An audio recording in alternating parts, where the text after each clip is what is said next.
Feruzaxon qarang, e'tibor bering, yana qanday savol kelibdi. Yana jig'ildon qaynashi to'g'risida.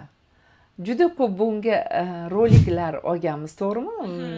Aynan jig'ildon qaynashi qayerdan keladi deb. Lekin bugungi savol sal boshqacharoq. Jig'ildon qaynashini dorilarsiz uyda davolasa bo'ladimi degan savol keldi.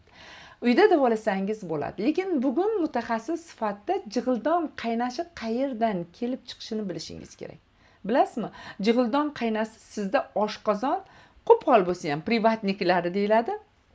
Eshiklari yopilmay qoldi degan. Mushaklar bo'shashib, eshiklar yopilmay qoldi. Chunki ovqat yedingiz, qozonda qaynadi va qaynayotgan vaqtida u yopilishi kerak. Sizda yopilmayapti, yuqoriga chiqib ketyapti, ya'ni jig'ildon qaynashi paydo bo'lyapti. Biz nima deymiz? Kislota baland bo'ldi deydi. Kislota bu yerda baland emas. Kislota umuman kislota haqida gap ketmayapti. O'sha privatnik ochiq qolib ketyapti. Yopilishi kerak u.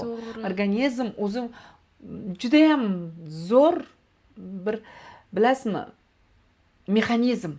O'sha mexanizmning bittasi demak yaxshi ishlamayapti, muruvvati. Bu bir. Endi uy sharoitida albatta to'g'irlashingiz mumkin.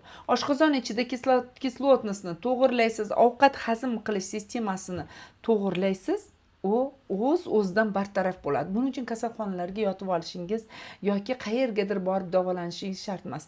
Uy sharoitida sizni holatingizdan chiqib mutaxassis programmalar tuzib beradi. Agar aynan mana shunday mutaxassisga, demak, kerak deb o'ylasangiz, bemalol konsultatsiyalar olib, holatingiz bo'yicha programmalar tuzdirib, uyingizda bizning nazoratimiz ostida bemalol davolanish imkoningiz bor. Buni nimadan boshlashingiz kerak? Aynan konsultatsiyaga navbat yoziling. Yoki qabulimga kelishingiz mumkin, yoki onlayn konsultatsiyalarimdan foydalanishingiz mumkin. Aynan salomatligingizdagi holatingizni ko'rib, programmalar tuzib, nazorat ostida uy sharoitida davolaymiz.